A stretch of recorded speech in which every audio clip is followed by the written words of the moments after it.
अस्सलामु अलैकुम रहमतुल्लाहि वबरकातुहू। मेरा अनमोला शहजादा जी वेख लो झोली सिर रख के पिया जे बड़ा सुकून दे नाल ते बड़े ही प्यार नाल ते बड़े ही माशाअल्लाह।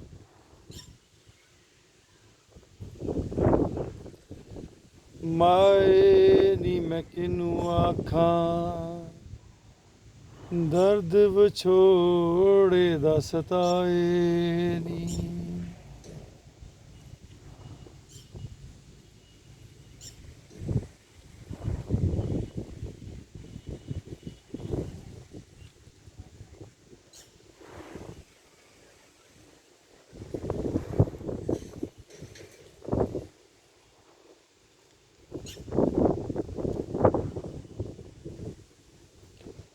बान बोलिया तेरे प्यार ते लाडियां दे कुर्बान जाइए।